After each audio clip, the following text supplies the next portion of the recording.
Picture this. Someone walks into a room. They don't brag, they don't shout, and yet every eye turns toward them.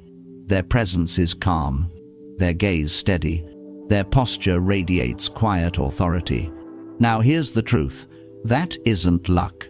It isn't some secret gift you're born with.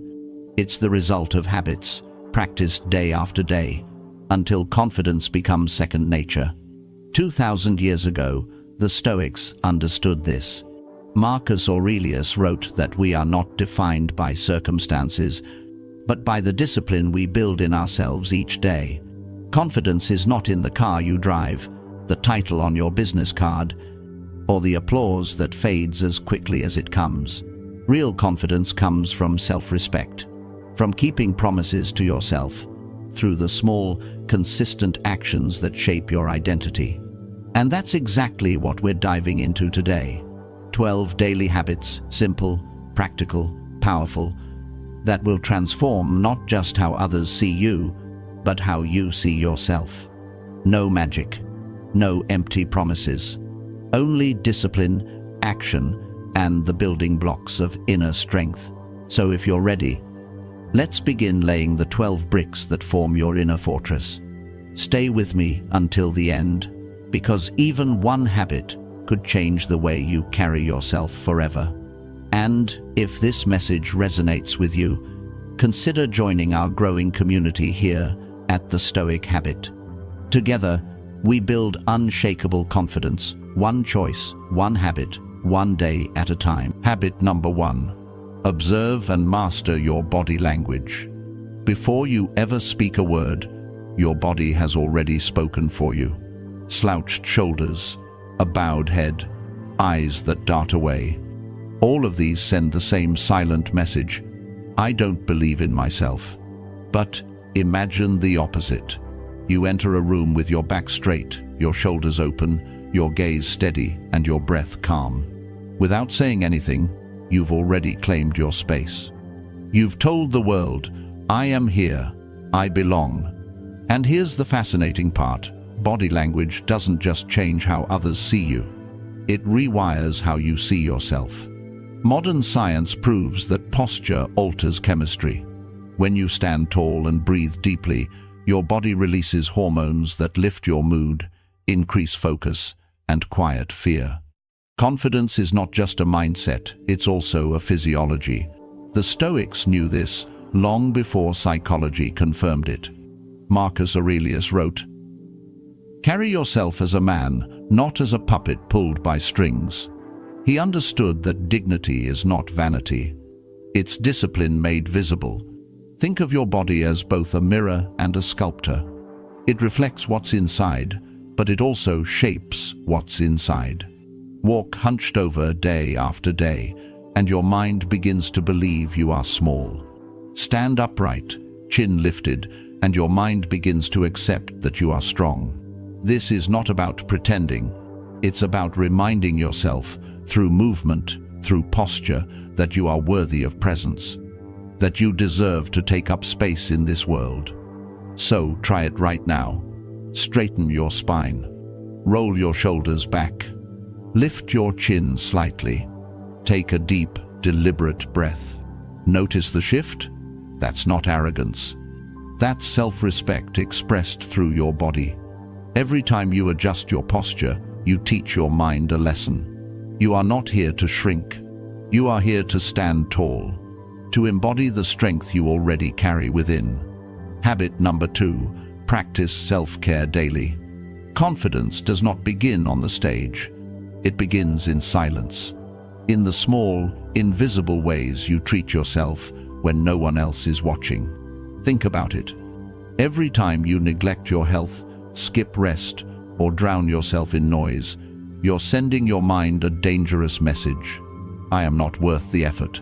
But each time you choose to care for yourself through rest, through nourishment, through reflection, you send the opposite message. I matter. I am worthy. This is not luxury. This is maintenance. You would never expect a car to run without fuel, oil, or service. So why expect your body and mind to thrive without care? Seneca warned, A man who is careless with his health is careless with his soul. The Stoics saw the body as a partner, not a master. Treat it with respect, and it becomes an ally.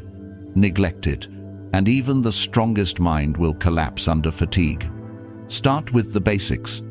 Sleep deep, restorative, unbroken. Without it, clarity fades, and when clarity fades, confidence dies. Then, nutrition. Every meal is a vote. Junk food whispers, "I don't deserve better." But clean, nourishing food declares, "I choose energy, I choose strength." And of course, movement. Exercise is not about vanity. It is proof. Proof that you can endure effort. Proof that you can grow stronger with repetition.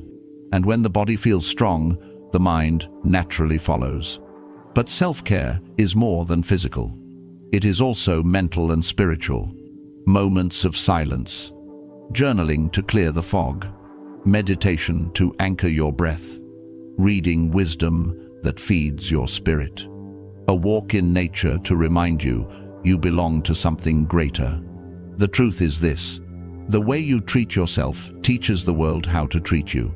If you act as though you are unworthy, people will believe it. But if you honor yourself, they will honor you too. Self-care is not selfish. It is the foundation of self-respect. And without self-respect, confidence is impossible. Habit number 3. Smile genuinely. A smile may seem small, almost ordinary, but in truth, it is one of the most underestimated tools of confidence and connection. Think about it. A forced smile feels empty, everyone can see through it. But a genuine smile, a smile that rises from presence, calmness, and authenticity, it changes everything. When you smile with sincerity, you're sending 2 messages at once. To yourself, I am safe, I am steady, I am enough. And to the world, I am approachable, I am confident, I belong here. Modern psychology confirms what the Stoics intuited centuries ago. Smiling, even when you don't feel like it, signals your brain to release dopamine and serotonin, chemicals of joy, chemicals of calm. The act itself can lift your state of mind. It's not pretending. It's reminding yourself that peace is still possible. Now think of the people you know who light up a room. Often, it isn't because they're the most successful, the most wealthy, or even the most charismatic. It's because they smile with warmth. Their presence feels lighter, safer, more trustworthy. And without even realizing it, you're drawn toward them.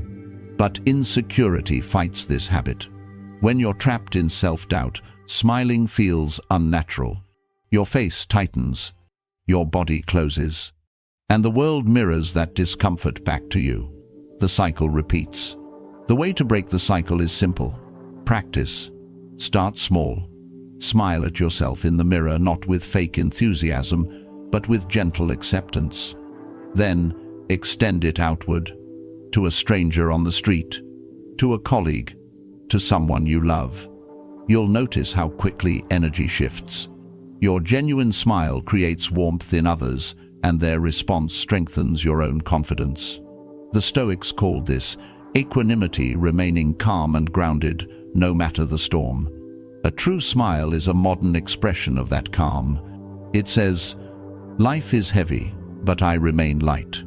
Circumstances are harsh, but my spirit is not broken." So remember this: your smile is not decoration, it is declaration.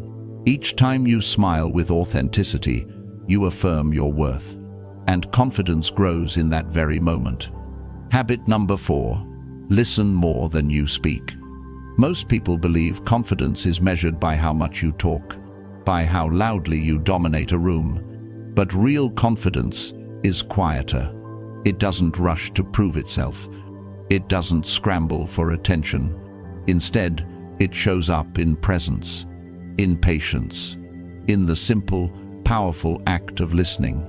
Think back to the last time someone truly listened to you, not distracted, not scrolling, not waiting for their turn to speak. but fully present, their eyes steady, their silence encouraging. Didn't you feel valued, respected, even lighter? That is the gift of listening. And here's the paradox. The people who speak the least often hold the most authority. Why? Because listening signals strength. It says, I don't need to compete for space. I already belong. The Stoic philosopher Epictetus reminded us, we have 2 ears and 1 mouth. Use them in proportion. Wisdom, he believed, wasn't about endless words. It was about observation, reflection, and only then response. Insecure people often talk too much. They interrupt. They over-explain. They try to fill silence with noise, afraid of being overlooked. But ironically, the more they talk, the less weight their words carry. Silence, when chosen with intention, is not weakness. It is power. It shows calm. It shows control. And it makes your words matter more when you finally decide to speak. So practice this daily. Pause before replying. Let silence breathe. Ask questions not to appear interested, but to be interested. Absorb what you hear. Reflect on it. Then answer with clarity and calm. Confidence isn't shouting over others. It's anchoring yourself so deeply that you don't need to. When you listen more than you speak, you gain trust, respect, and influence. And you remind yourself, I don't need noise to prove my worth. My presence is enough. Habit number 5, speak clearly and calmly. The strength of your words is not only in what you say, but in how you say it. You can have the sharpest insight, the most brilliant idea, the most inspiring story. But if your voice is rushed, shaky, or timid, the message loses its power. On the other hand, when you speak slowly, clearly, with calm authority, even simple words carry weight. People lean in. They listen. They respect you. And something even more important happens. You begin to respect yourself. Self-doubt loves to hijack the voice. It makes you mumble. It makes you hurry your sentences just to get it over with. It softens your tone as if apologizing for taking up space. But here's the truth. The more you speak like that, the more you convince yourself you are small. Confidence requires a shift. You don't need to shout. You don't need to dominate. But you must claim your voice. Think of the leaders you admire. They don't race through words. They don't ramble with filler. They pause. They choose their language carefully. And because of that, every phrase lands with impact. The Stoic Seneca once warned against speaking too fast or too forcefully. He knew that composure in speech is a form of composure in life. The calm voice is the confident voice. So, here's how you practice. Slow down. Let silence between sentences become your ally, not your enemy. Drop the filler words, maybe, I think. Speak in short, direct phrases.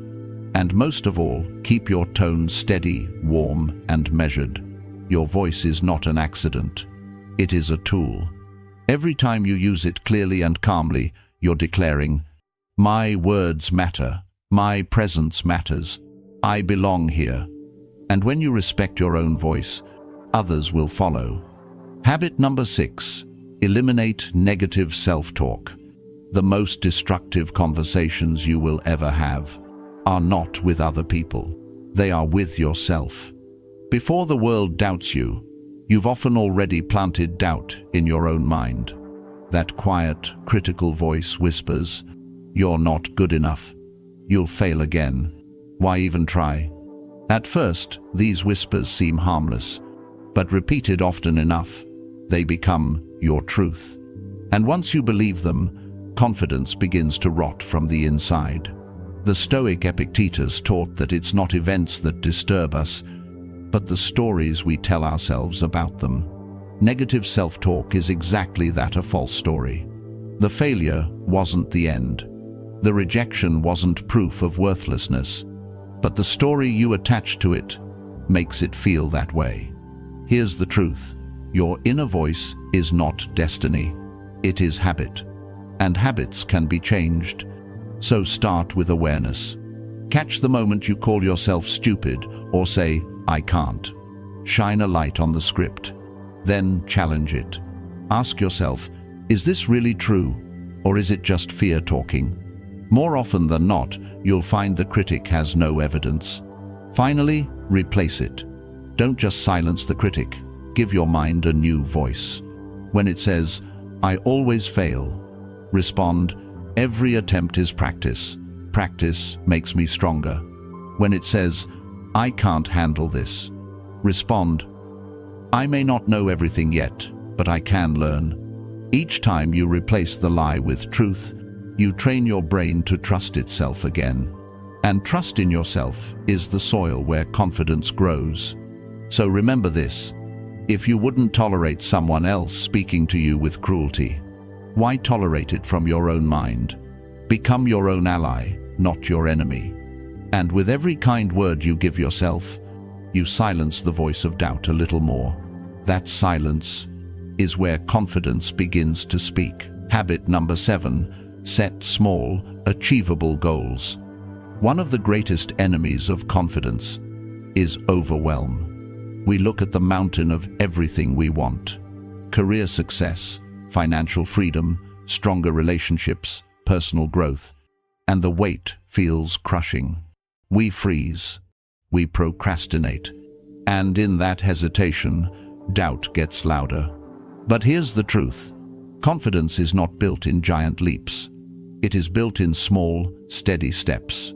Every time you set a small goal, one you can actually reach, and you follow through, you prove something powerful to yourself. I keep my promises. I can trust me. Think about how a child learns to walk. They don't run on the first try. They crawl. They wobble. They take one shaky step, then another. And with each success, their courage grows. Adults are no different. We simply forget to celebrate the small victories. The Stoics understood this deeply. They taught us to focus only on what is within our control. You can't guarantee a grand outcome, but you can choose today's small action. Seneca once wrote, "It is not the man who has too little, but the man who craves more, that is poor." In the same way, it is not the small step that weakens you, but the refusal to step at all. So practice this. Break your goals into pieces so small they feel almost trivial. Want to get fit? Start with 10 minutes of movement. Want to write a book? Begin with a single paragraph. Want to improve socially? Just say hello to one new person. These aren't signs of weakness. They are strategy. Because momentum is born from action, not perfection. And with each small win, you build an identity. Not as someone who hesitates, but as someone who moves forward. Confidence is not a finish line. It's a muscle. And every small, achievable goal you complete is another repetition that makes that muscle stronger. Habit number 8, dress with purpose. Before you even open your mouth, before you make eye contact, before anyone knows your story, your clothing has already spoken for you. The way you dress is the first silent story you tell. And whether you realize it or not, that story shapes not only how others see you, but how you see yourself. This isn't about chasing fashion trends. It isn't about expensive brands or impressing strangers. It's about intention. It's about alignment. Ask yourself, what message am I sending to the world and to myself by the way I present myself today? The Stoics valued simplicity, but they also valued dignity. Marcus Aurelius reminded himself to live with honor, and honor includes how you carry yourself in public. Your clothing is not vanity, it is a visible reflection of inner respect. Think about it. On the days you throw on something sloppy, random, careless, you often feel invisible, unmotivated, even smaller. But when you choose clothes that fit, that feel intentional, that match the energy you want to carry, you walk differently. Your posture shifts. Your presence sharpens. You're not just wearing fabric, you're wearing identity. This doesn't mean a closet full of luxury. It means choosing pieces that support the person you want to become. Clothes that whisper, "I take myself seriously." So here's the practice. Clear out what makes you feel less than your best. Surround yourself only with what aligns with confidence and self-respect. Then, each morning, make a conscious choice. Not what's easiest, but what energy do I want to carry into the world today? Because here's the truth. When you dress with purpose, you don't just project confidence, you create it. And every time you see your reflection, you're reminded, I am worthy, I am present, I am here. Dress not for perfection, but for presence. And watch how the world begins to treat you, the way you've chosen to treat yourself. Habit number 9, maintain eye contact. They call the eyes the windows to the soul, and for good reason. Before you speak, before you explain, before you justify, your eyes have already revealed your presence. When you avoid eye contact, looking at the floor, glancing away nervously, you send a silent message. I am uncertain. I am not enough. And worse, your mind begins to believe that story. But when you look someone in the eye, calm, steady, unforced, you declare without a word, I am here. I am grounded. I am not afraid to be seen. Think about the people who left a lasting impression on you. Often, it wasn't their loudness or their charm. It was the way they made you feel seen. A steady gaze, a quiet presence, and suddenly you felt their confidence. The Stoics taught the importance of presence. Marcus Aurelius reminded himself daily to meet life directly, not to hide, not to shrink. Eye contact is a simple but powerful way to live that philosophy.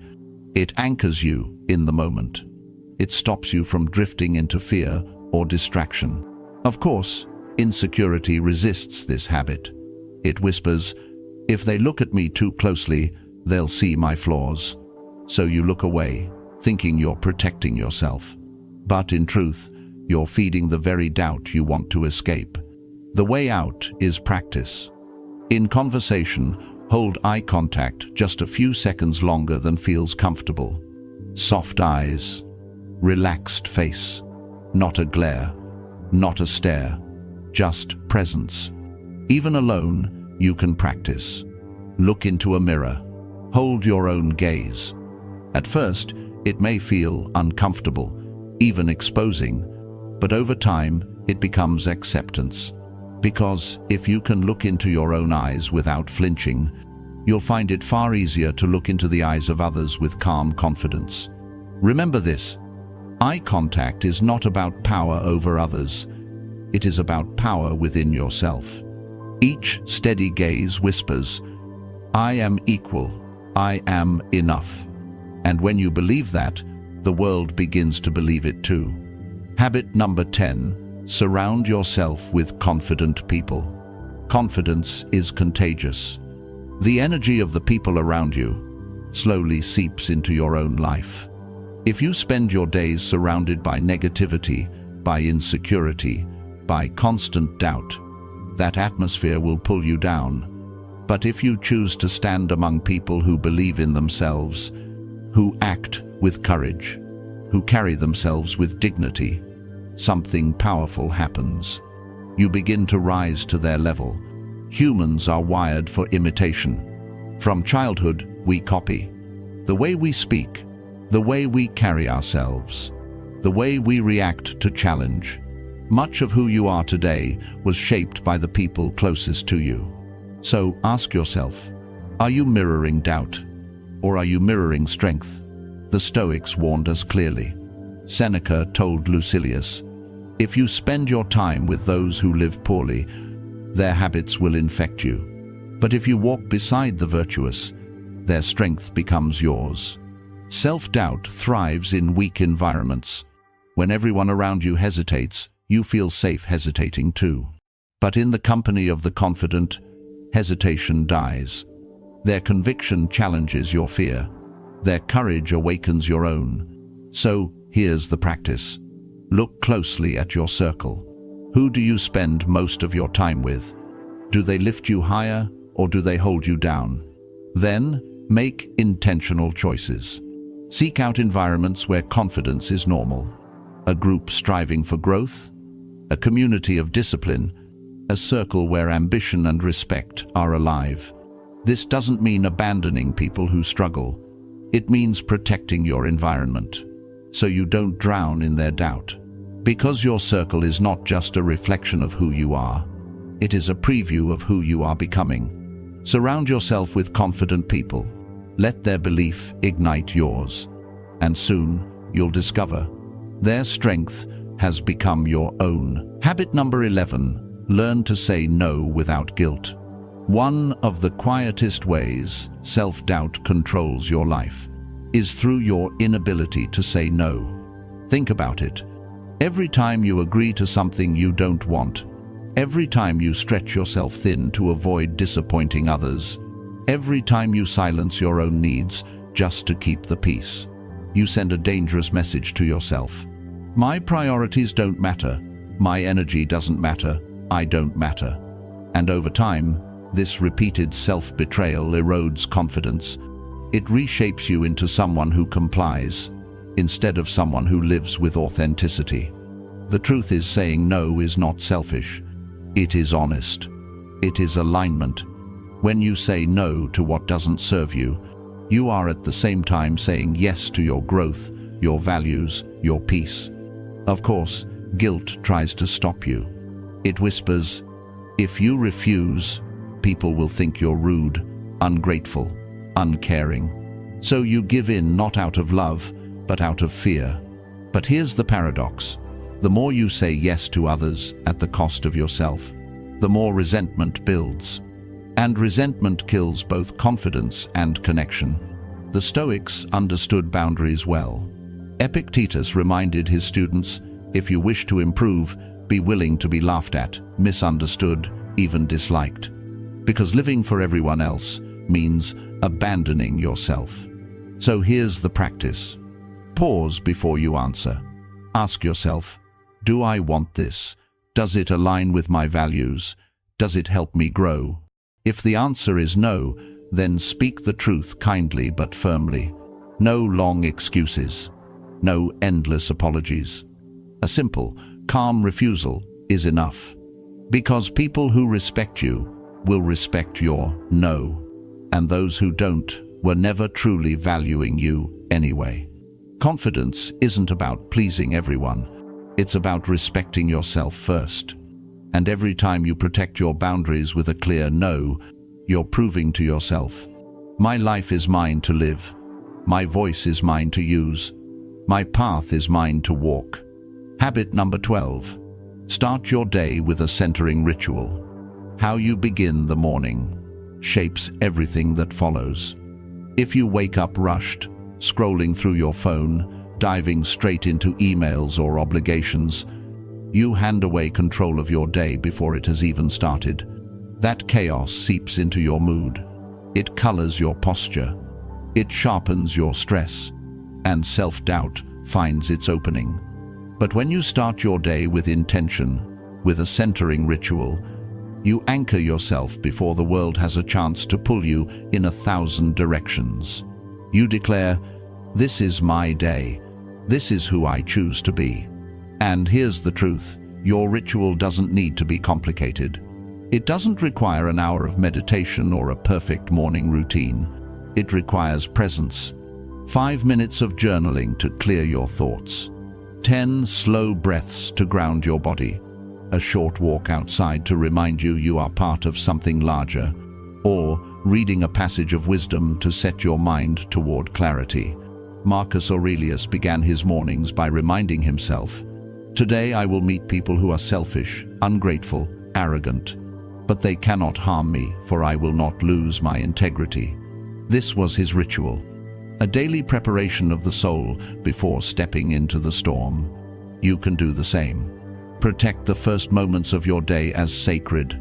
Guard them fiercely, because the first voice you hear each morning should not be the noise of the world, but your own calm, steady reminder of who you are. Confidence is not built in grand moments of performance. It is built in quiet rituals, repeated daily. So, tomorrow morning, don't rush blindly into chaos. Pause, breathe, center yourself. Because when you begin the day grounded in clarity and strength, you don't just live the day, you own it. And when you own your day, doubt has no power left to own you. Conclusion: building your inner fortress. Confidence isn't built in a single day. It's forged brick by brick through daily habits. Each time you adjust your posture, each time you choose rest over exhaustion, each time you say no to protect your values, you strengthen the walls of your inner fortress. As Marcus Aurelius wrote, "He who looks for peace outside will never find it. True peace comes from within." So start today. Choose just one habit and practice it. Comment below, "I choose strength." And if this inspired you, subscribe. Let's grow stronger, one habit at a time.